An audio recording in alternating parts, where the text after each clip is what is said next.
Lukas 15 ayat 11 sampai 32. Ayatnya sangat panjang. Saya akan bacakan untuk kita semua supaya yang ada di online bisa mendengarkannya juga.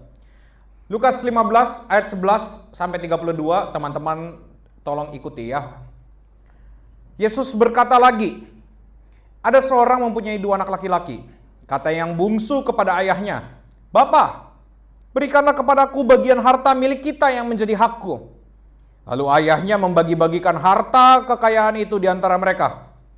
Beberapa hari kemudian anak bungsu itu menjual seluruh bagiannya itu, lalu pergi ke negeri yang jauh. Di sana ia memboroskan harta miliknya itu dengan hidup berfoya-foya. Setelah dihabiskannya semuanya, timbullah bencana kelaparan di dalam negeri itu dan ia pun mulai melarat.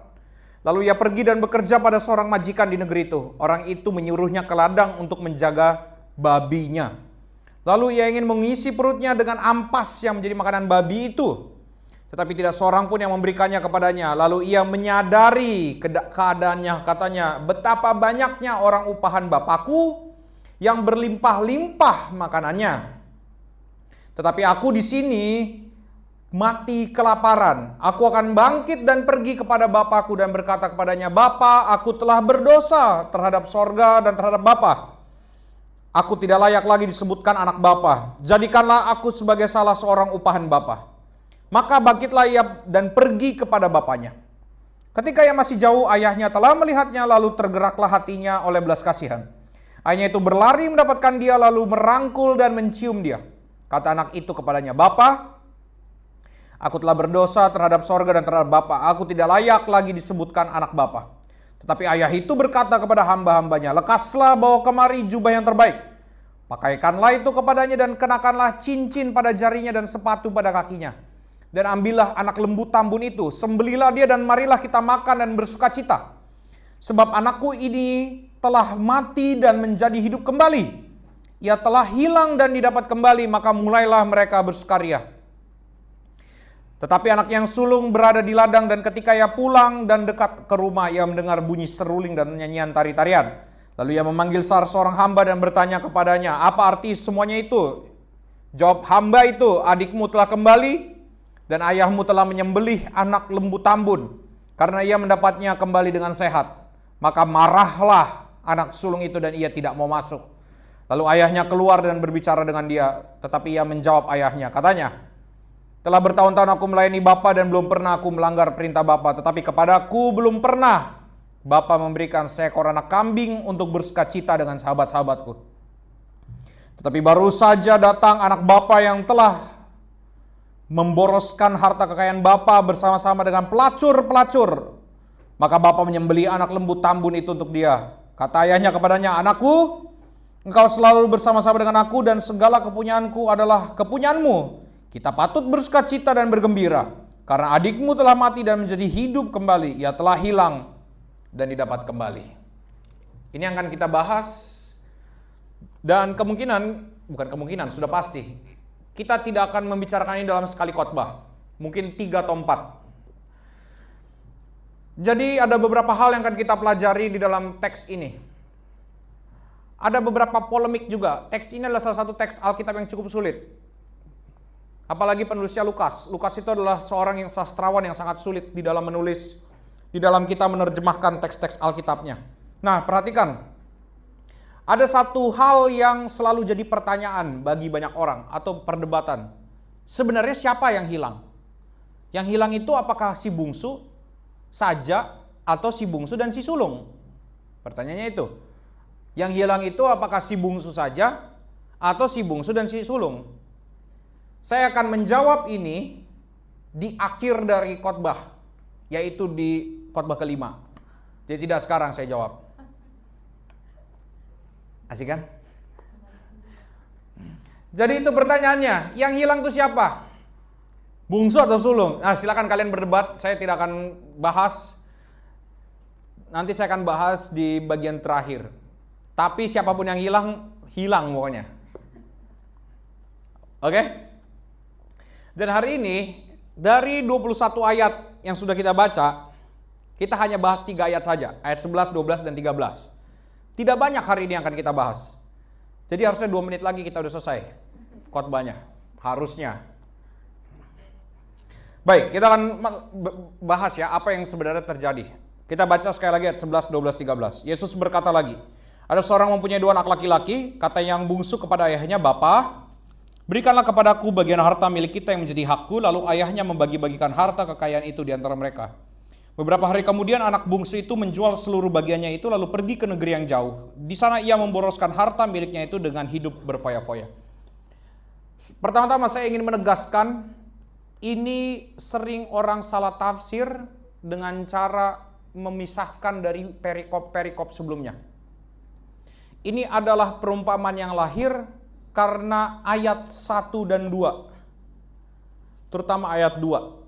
Lukas 15 ayat 2, teksnya berbunyi demikian. Maka ayat 1, para pemungut cukai dan orang berdosa biasanya datang. Ingat ya, yang datang sama Yesus siapa? Pemungut cukai dan orang berdosa. Ingat, yang datang sama Yesus siapa? Jadi kalau Anda datang kepada Yesus, saya pastikan Anda tahu Anda orang berdosa. Perhatikan tuh ya. Pemungut cukai dan orang berdosa biasanya datang kepada Yesus untuk mendengarkan dia. Maka bersungut-sungutlah orang-orang Farisi dan ahli Taurat. Katanya, ia menerima orang-orang berdosa dan makan bersama-sama dengan mereka. Karena buat orang Farisi, ahli Taurat itu adalah sebuah kenajisan. Nah, perhatikan. Jadi sebenarnya di dalam teks ini yang harus kita tahu ada sebuah batasan. Maka mengerti tentang perumpamaan ini, kita harus tahu batasannya apa.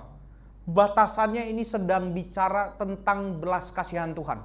Sekali lagi, batasan yang sedang mau dibagikan di dalam perumpamaan ini atau penggambaran ini adalah tentang belas kasihan Tuhan. Soalnya nanti kalau kita tidak punya batasan, kita akan mikir apa? Ih, Bapak ini Bapak yang bodoh ya, bagi-bagi harta. Nah, jadi terlalu liar. Kita bebas menafsir, tapi harus ada koridor. Ingat, orang bikin skripsi, tesis, disertasi pun ada batasan masalahnya. Tidak semua masalah dia bahas. Bahkan di pengadilan pun ada batasan masalah yang dibahas. Kalau dibahas semua pingsan mereka yang pengadilan. Gitu ya. Jadi perhatikan, batasannya apa? Ini sedang berbicara tentang bagaimana Allah mau membagi kasih-Nya kepada manusia, kepada orang-orang berdosa. Poin pentingnya itu, bagaimana Allah membagi kasih-Nya kepada orang berdosa. Dan kita di dalam tema, siapakah kita? Anak-anak Allah. Maka saya mau bilang, ini adalah, perumpamaan ini adalah tentang bagaimana Allah membagi kasih-Nya kepada anaknya. Sekali lagi, ini adalah gambaran dari Allah membagi kasih-Nya kepada anaknya. Nah, ayat 11, 12, 13 akan memperlihatkan kelakuan anaknya itu kayak apa. Kita lihat sekali lagi, ayat 11, 12, dan 13.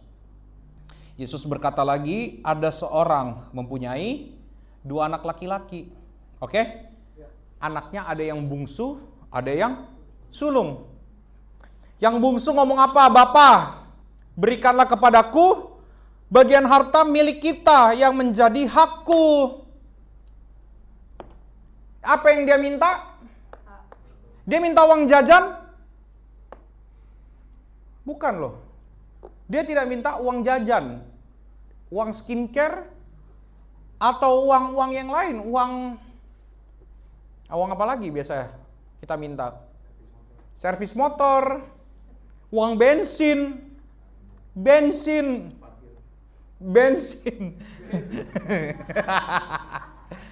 Kalau ada yang lupa bawa uang bensin kan. Nah, ingat yang dia minta apa? Harta milik dia yang ada pada bapaknya. Betul?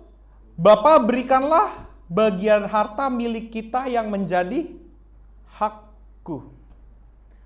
Secara tidak langsung, anak ini sedang minta apa? Warisan. Sekali lagi, secara tidak langsung, anak ini sedang minta apa? Gue mau tanya. Berani gak lo minta warisan sama bapak lo yang masih hidup? Apalagi bapak lo tuh fitness gitu ya. Berotot. Nah, bapaknya Acien. Berani nggak Acien minta mobil aja belum tentu berani kan? Berani nggak minta warisan? Nggak berani. Coba di sini, siapa yang berani minta warisan sama bapaknya? Pergi bapaknya keker gitu. Nggak mungkin.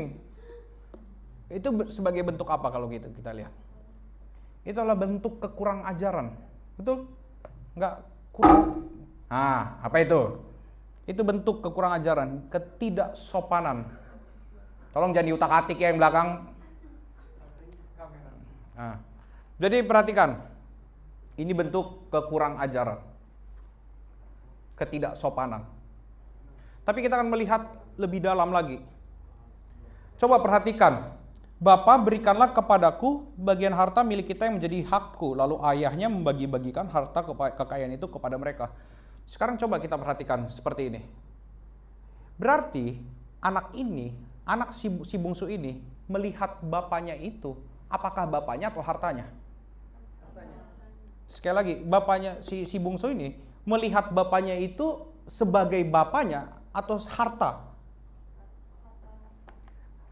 Bapaknya itu adalah sebenarnya harta, bukan sebagai bapak. Paham gak sampai sini? Dan kalau kita ngomongin bapak, kita akan ngomongin apa? Relasi. Paham gak? Kalau kita ngomongin bapak, kita akan ngomongin relasi. Coba pikir baik-baik. Kalau dia sudah tidak mandang bapaknya, tapi yang dia pandang cuma hartanya, apakah dia sedang memandang bapaknya itu dengan pandangan relasi? Sekali lagi, kalau dia memandang bapaknya bukan bapaknya, tetapi harta, pertanyaannya, apakah dia memandang bapaknya itu dengan relasi? Jawabannya tidak. Saya juga berpikir demikian. Jawabannya tidak. Maka saya punya sebuah kesimpulan sederhana. Mungkin ini terlalu prematur kesimpulannya, tapi nggak apa-apa. Saya menyimpulkan ini. Manusia hanya menganggap manusia lain sebagai manusia kalau dia memandang manusia lain dengan pandangan relasi. Sekali lagi, manusia hanya bisa memandang manusia lain sebagai manusia kalau dia memandang manusia lain itu di dalam pandangan relasi. Maka kalau manusia putus relasi dengan manusia lain, mati. Manusia itu mati di hadapannya. Sekali lagi, manusia hanya bisa memandang manusia lain sebagai manusia kalau ia punya relasi dengan manusia itu. Kalau manusia sudah putus relasinya, dia tidak bisa memandang manusia lain sebagai manusia. Coba kita lihat, si bapak ini sudah dianggap mati sama anaknya. Karena dia minta warisan.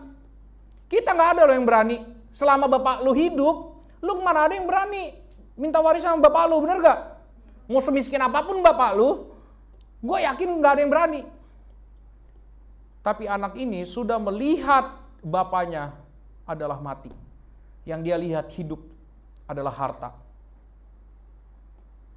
Jadi makanya kita harus ngerti ini loh. Ini berarti anaknya tadi kurang ajar, ketidaksopanan. Maka kita harus paham. Salah satu bentuk kenapa orang lain bisa kurang ajar sama orang lain, karena tidak bisa memandang orang lain dengan pandangan relasi.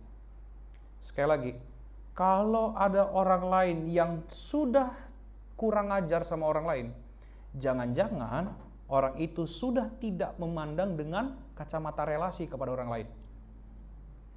Tapi yang dilihat, yang penting ada hartanya. Dan yang dianggap sebagai relasi itu adalah hartanya itu saja. Inilah yang terjadi kepada bungsu. Dan bungsu ini mewakili kita semua. Yang kita lihat dari Allah itu apa? Yang dilihat manusia dari Allah itu apa? Hartanya Allah. Apa yang Allah bisa berikan kepada kita? Apa yang Allah bisa provide untuk seluruh hidup kita? Itulah yang kita sering kali lihat dari Allah. Engkau tahu saat kau melakukan itu, engkau tidak melihat dia dengan kacamata relasi. Sehingga kau memandang dia mati. Dan yang kau anggap sebagai Allah adalah hartanya, tangannya, dan apapun yang dia bisa berikan buat kita.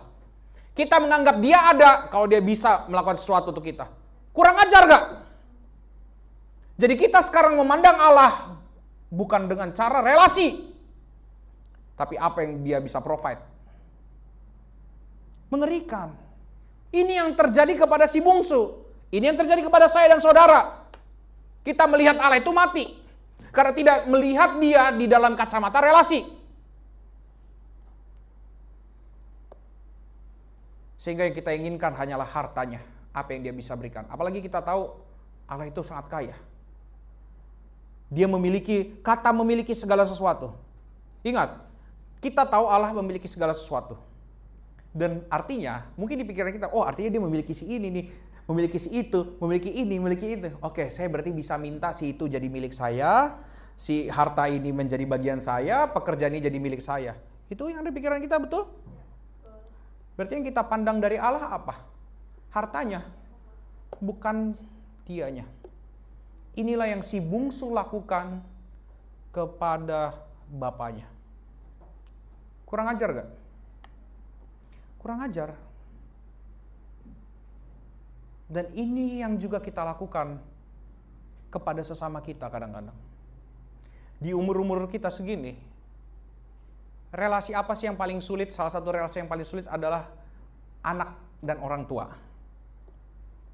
Ingat, tadi poin pertamanya ini bicara tentang apa? Kurang ajar.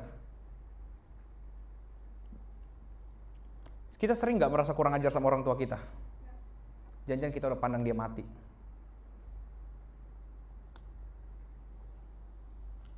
Selesai. Jangan-jangan kita tidak melihat dia sebagai di dalam kacamata relasi, sehingga kita tidak terlalu menganggap dia penting. Tentu orang tua ada salah, dan kalau ada salah kita boleh tidak lakukan. Saya nggak bilang bahwa orang tua harus dituhankan, tidak. Satu-satunya yang boleh menjadi Tuhan hanya Tuhan. Tapi kadang-kadang kita tidak melihat orang tua kita di dalam kacamata relasi anak dan orang tua. Apalagi udah umur segini kita udah merasa si paling dewasa, ya kan? Masih di rumah orang tuamu padahal. Mobil masih dikasih orang tuamu. Bensin masih diisiin. Masih diingetin, jangan lupa ganti oli. Tapi kita kalau pandang, kalau dikasih tahu, tolong dulu buang sampah. Buang sampah malas. Tolong dulu bayar ini. Nanti. Tapi kalau kau ke orang tuamu, maaf pinjam mobil. Nanti ya. Saya mau pakai. Langsung ngambek.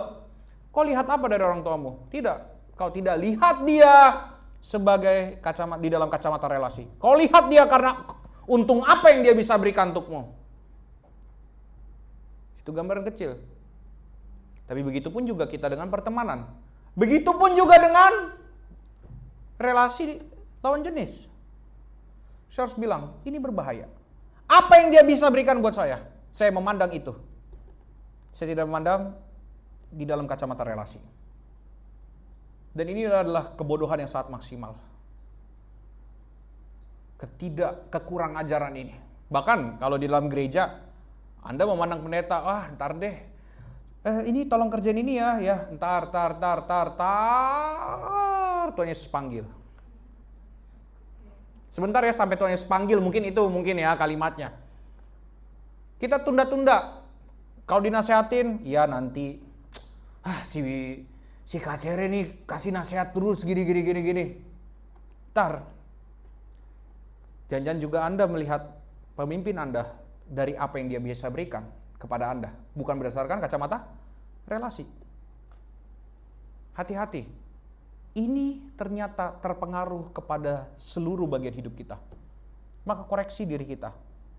Ingat, yang kita lakukan kepada manusia itu juga sebenarnya yang sedang kita lakukan kepada Allah. Jadi kalau kita sampai detik ini ada melihat orang lain di dalam apa yang dia bisa berikan kepada kita, maka berhati-hatilah. Kita berarti tidak menginginkan relasi dengan dia. Tapi kenapa anak ini bisa kurang ajar? Kita akan jawab nanti kalau kita udah bahas ayat 13. Sebelum saya bahas ayat 13, Saya ingin membahas ayat 12 bagian bapaknya dulu. Perhatikan. Bapa, berikanlah kepadaku bagian harta milik kita yang menjadi hakku. Lalu ayahnya membagi-bagikan harta kekayaan itu di antara mereka. Ingat, bapaknya tuh nggak bagi uang. Bapaknya bagi. Dan kalau kita lihat di ayat 13, di situ ada kata-kata beberapa hari kemudian anak bungsu itu menjual seluruh bagiannya. Berarti ini adalah sesuatu yang bisa dijual lagi. Entah itu tanah, entah itu kambing domba, yang pasti bukan duit. Saya jadi berpikir ya, ini sesuatu yang sebenarnya yang bapaknya berikan kepada anak ini adalah sesuatu yang bisa menguntungkan anaknya lagi. Ngerti nggak? Nggak cuma gini, kalau orang dikasih duit, mati. Uang itu pasti langsung habis kalau dia nggak ngerti apa-apa. Tapi ini yang dikasih adalah tanah. Setidaknya dia bisa jualan Nescafe. Franchise Nescafe minimal. Atau es kopi tetangga. Nggak buka franchise sih dia emang. Nah, tapi bisa diusahakan lagi. Bisa dikerjakan lagi. Bisa ada hal-hal yang dia perbuat lagi. Coba pikir, bapaknya baik gak? Inilah gambaran dari Bapa di surga. Bapa di surga itu memiliki kekayaan yang sangat kaya. Dan dia memberikan bagian yang tidak hanya sedikit kepada manusia. Dia memberikan bagian sangat besar kepada manusia. Yaitu apa? Dia memberikan kepada kita rohnya. Dia memberikan kepada manusia apa? Kita dibentuk segambar dan serupa dengan dia. Kita punya hikmat, kita punya apapun. Engkau miskin, kita miskin, tapi kita punya gambar dan rupa Allah. Artinya kita punya hikmat, kita punya pengetahuan, kita bisa melakukan segala sesuatu. Dan itu bisa cukup untuk kita mendapatkan sesuatu lagi. Coba pikir, apa sih yang Allah berikan itu bentuknya langsung hasil akhir? Allah memberikan sesuatu yang bisa kita gandakan lagi. Yang bisa kita kelola lagi untuk menghasilkan sesuatu yang lebih baik lagi. Itu yang Allah berikan kepada manusia. Makanya kita harus melihat, Bapa ini sangat baik kepada anaknya. Meski anaknya kurang ajar, bapaknya baik. Meskipun kita kurang ajar sama Tuhan, Tuhan tetap baik sama engkau. Meskipun engkau tidak tahu apa yang kau minta itu apakah akan membuat hidupmu bahagia atau tidak, tapi Bapa baik. Dia kadang-kadang mengabulkan permintaan konyolmu.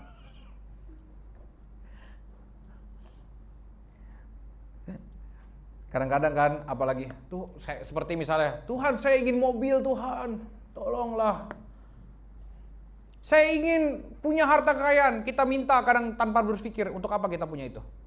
Tuhan, saya pengen jodoh.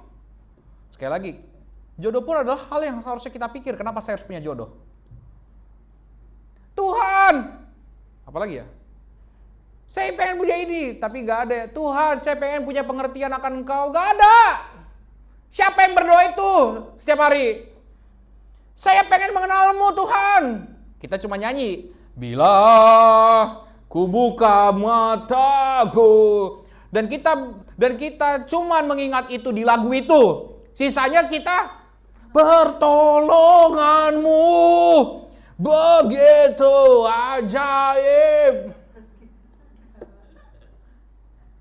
Iya enggak? Kapan kau minta supaya kau bisa mengenal dia lebih dalam lagi? Kapan? Saya mau tanya. Ya kau minta uang Tuhan. Saya harus bayar cicilan motor sebentar lagi. Bensin. Tuhan, saya sudah umur 40 tapi masih jomblo.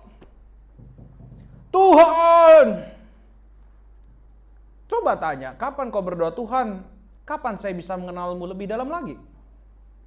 Ada itu pertanyaan, ada itu jadi doa kita? Tidak. Tuhan, bagaimana caranya supaya orang lain bisa mengenalmu lebih dalam lagi? Tidak ada jadi doa kita kan? Karena kita pikir Allah itu harus diminta dulu gitu. Seakan-akan dia pelit. Allah itu sangat pelit gitu ya. Minta dulu kali ya baru dikasih nih uang gitu buat kita. Hey, Kalau kau tahu dia akan memberikan sesuai dengan apa yang kita perlukan, seharusnya kita juga nggak perlu terlalu dalam minta apa yang kita perlukan. Itu artinya kau nggak tahu. Yang kau perlu tahu, bagaimana saya bisa mengenal dia.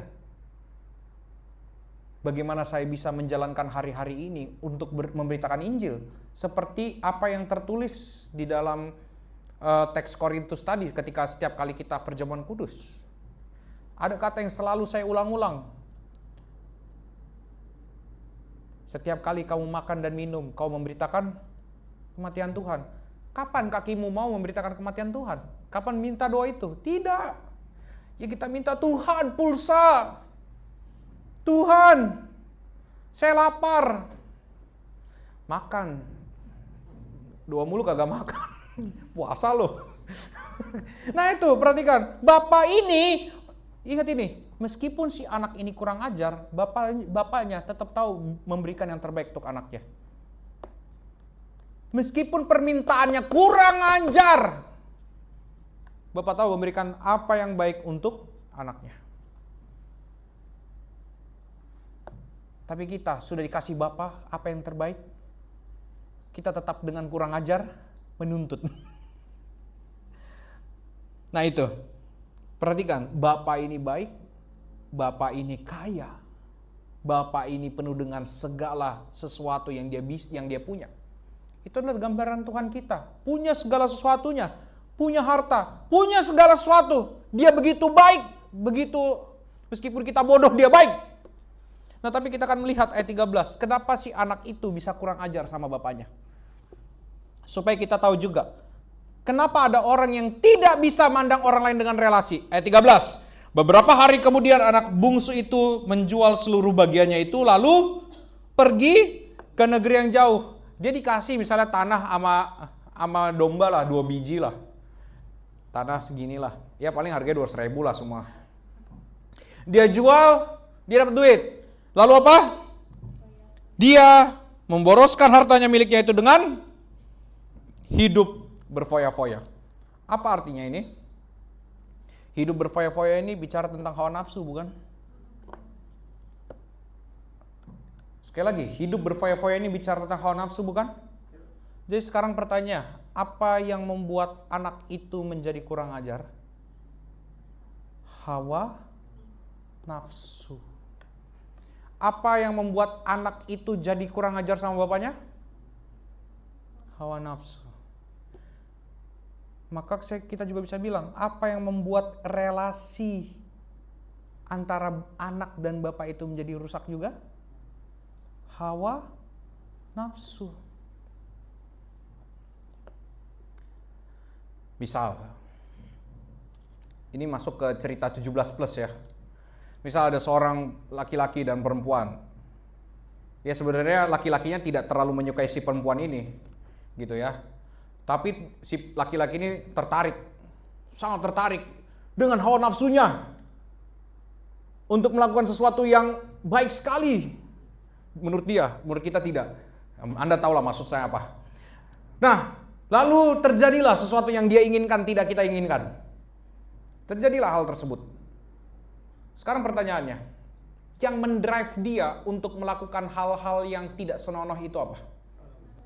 Dan waktu dia berhawa nafsu, apakah dia melihat lawannya itu atau siapapun itu sebagai manusia atau sesuatu yang dia bisa berikan untuk orang itu? Jadi perhatikan, hawa nafsu menyingkirkan relasi. Hawa nafsu menyingkirkan relasi. Ingat, waktu kita tidak bisa melihat orang lain dengan kacamata relasi, apa yang terjadi? Dia sudah mati buat kita, dan kita hanya melihat apa yang dia bisa berikan bagi kita. Makanya kalau di reveal, mungkin saya sedikit strict gitu ya. Ini sebenarnya aturan tidak tertulis. Saya kadang-kadang bilang, ayo sebelum pacaran coba kasih tahu dulu sama teman-temannya di sini, pacarmu siapa? Jangan udah deket, udah pacaran baru kasih tahu. Itu namanya memperkenalkan. Untuk apa ya? Itu namanya kita harus menerima apa adanya gitu. Oh iya, oh iya, oh iya, oh iya kau baik kok. Kita terpaksa harus ngomong baik. Biar kau tahu tuh, ya. Orang-orang yang sudah bawa pacarnya atau orang yang sudah sedikit lagi mau pacaran. Ya lu carilah. Masa gue suruh. Nah, makanya kalau bisa sebelum kau kenal orang itu, kenalin ke kita. Gue ini sama si ini. Kenapa? Supaya kau tahu, waktu kita menyukai seseorang, sebagian besar di dalam diri kita yang akan bekerja adalah hawa nafsu. Saya harus ngomong ini. Waktu kita menyukai seseorang, ingat menyukai itu bicara apa? Perasaan. Apalagi cowok, waktu perasaannya sudah meningkat, di sininya metong. Katakan bersama saya metong. Durian metong. Nah itu makanya. Dan waktu hawa nafsu itu sudah mulai menggerogoti seluruh hidupnya, apa yang terjadi? Sulit untuk melihat si pasangannya itu sebagai manusia yang dia harus hormati. Sulit melihat pasangannya itu sebagai seorang manusia yang harus dia hargai kemanusiaannya juga. Dan dia pun harusnya sebagai manusia melakukan tindakan yang terhormat juga kepada orang itu. Ingat loh, kalau kita tidak melihat kacamata relasi kepada orang lain, saya tidak akan melakukan yang terhormat juga kepada dia. Karena kita sudah melihat orang lain itu sebagai bukan manusia lagi, tapi sesuatu yang mati. Seperti anak bungsu ini melihat bapaknya mati. Dan yang dia minta adalah hartanya. Jadi hati-hati dengan hawa nafsu. Hawa nafsu itu membutakan relasi. Sehingga engkau tidak bisa melihat lagi siapa yang ada di depanmu. Apakah di depan saya ini manusia yang saya harus hormati, yang saya harus hargai, yang saya harus dengarkan juga, yang saya harus mengerti juga, yang saya harus tahu bagaimana caranya saya harus menahan diri saya terhadap dia, dan apapun itu namanya. Ingat, waktu kita baru pertama kali kenalan, semua perasaan itu langsung segunung. Disitulah awal dari kehancuran ketika kita tidak dijaga oleh yang lain. Makanya gunanya gereja ya itu. Tapi memang kalau orang lagi perasaannya sono, kita lagi seneng nih sama sesuatu, seneng main game misalnya, kayak siapa ya, Acien gitu kan, atau nggak Rapjo lah, sama aja dua-duanya, main game di rumah saya main game terus. Kemarin dia ikut lomba, waktu di rumah ikut lomba Roblox. 1,5 jam. Ya, dia lomba 1,5 jam. Dia nggak tahu internet gua nggak unlimited. Nah, 1,5 jam. Acien, ini ya, tolong ini, ntar bang ya, lagi lomba. Acien ini lagi lomba bang, ya. Acien gue jemput Cisantan dulu ya, lagi lomba bang. Bodoh amat. Coba kalau tiba-tiba gue tutup laptopnya, kesel gak? Itu adalah kadang-kadang tutup laptop itu adalah cara untuk lo sadar kalau lo lagi ngomong sama manusia. Kadang-kadang waktu kita mungkin lagi ada suka sama seseorang, ingatlah tutup laptop itu. Waktu ditutup lo kesel, tapi ingat itu adalah sedang membuat lo berpikir lo sedang berelasi sama manusia. Itulah makanya sekali lagi ini hawa nafsu. Ingat, kita di sini semua ini kan gambaran, si bungsu ini gambaran kita semua. Kita semua bisa terkena. Tidak ada yang tidak. Semua bisa bodoh. Semua bisa kurang ajar. Semua termasuk saya. Makanya tolong jaga saya juga. Kita saling menjaga. Di sini nggak ada superstar. Kenapa superstar ya? Salah. Superhero. Superstar artis ya. Terus semua percaya-percaya aja. Itu enaknya pendeta ya, kalau ngomong sembarangan pun kalian percaya. Nah, jadi perhatikan. Yang membuat anak ini kurang ajar adalah hawa nafsu. Yang membuat relasi mati adalah Hawa nafsu, dan hawa nafsu itu adalah gambaran atau tindakan dari manusia yang berdosa.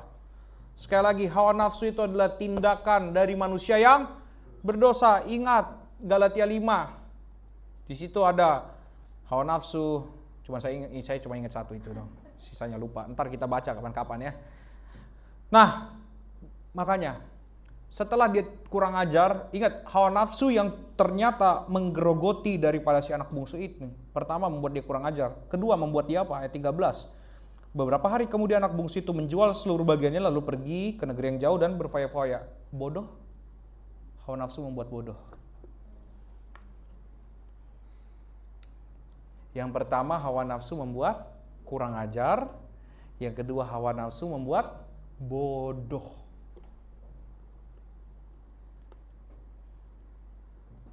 Ini bahaya. Bodohnya apa? Karena dia merasa yang harus dia tuntaskan adalah hawa nafsunya. Ingat loh, orang yang sudah berhawa nafsu, yang dia ingin tuntaskan hawa nafsunya. Bukan ingin melakukan apa yang benar. Ingat ini, orang yang sedang berhawa nafsu tidak mungkin melakukan apa yang benar. Pasti yang ingin tuntaskan adalah hawa nafsunya. Maka ini begitu bahaya.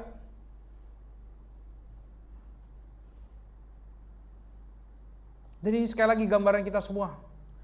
Inilah gambaran, dan inilah menjadi gambaran kenapa kita adalah si bungsu, adalah orang-orang yang hilang. Kenapa?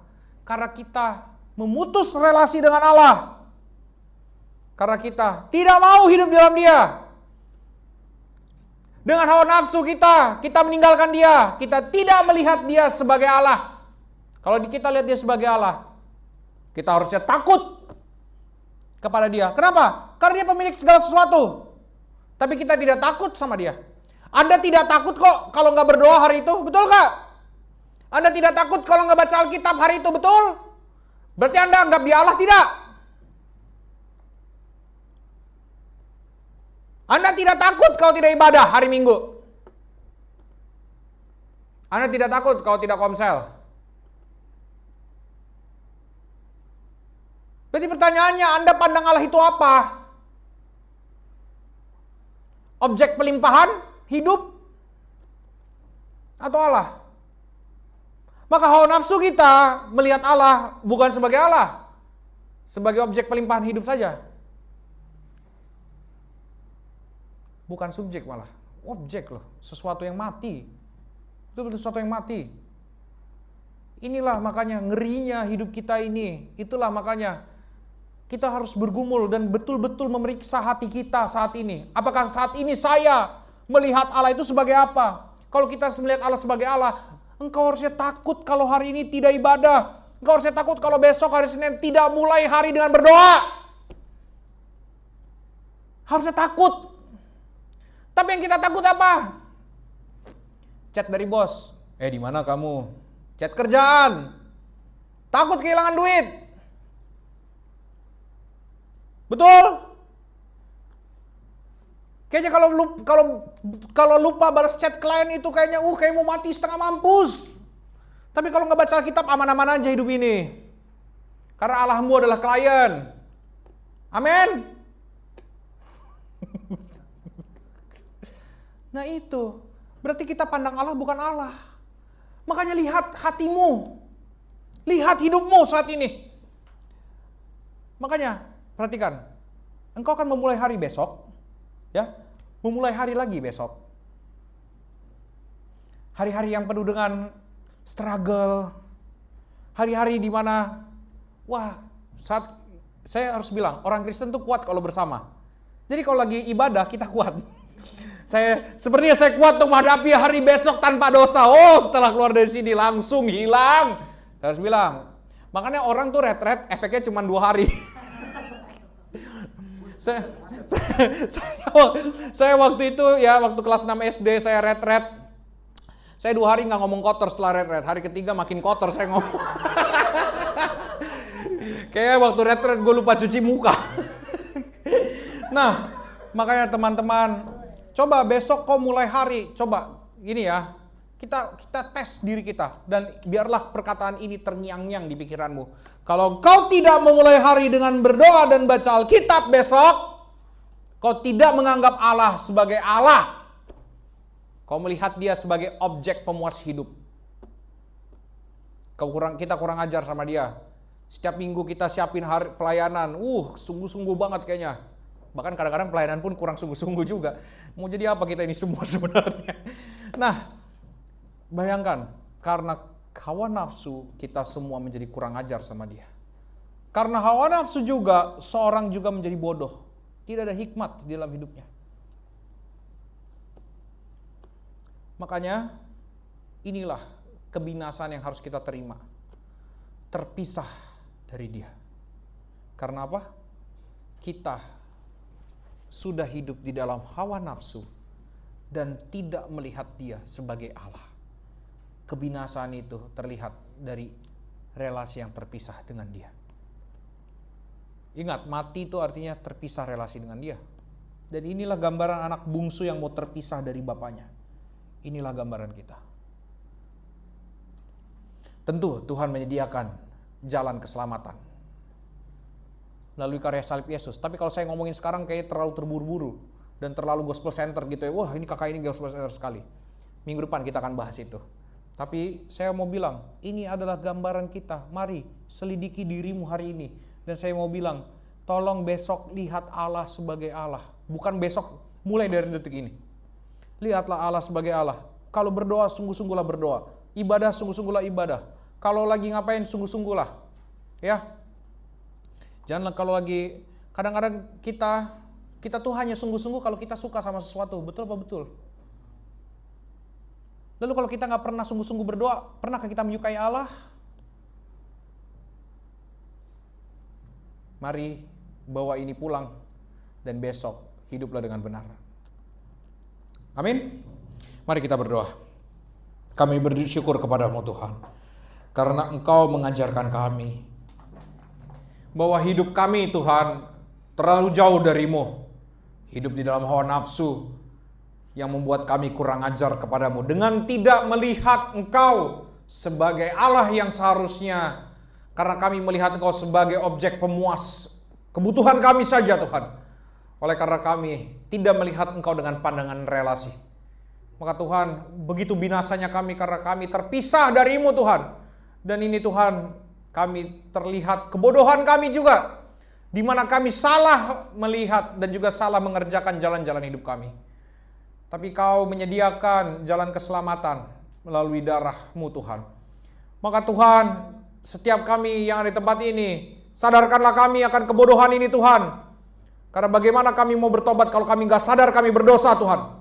Ingatkan kami, tolong kami Tuhan, supaya kami betul-betul menyadari kebinasaan diri kami ini Tuhan. Sehingga Tuhan, kami menyadari kami butuh jalan keselamatan. Dan kami butuh Engkau sebagai Tuhan kami, Allah kami, penyelamat kami. Terima kasih. Tuhan tolong kami supaya mengerti dan mengerjakan firman-Mu Tuhan mulai saat ini sampai seterusnya. Dalam nama Yesus kami berdoa. Haleluya. Amin.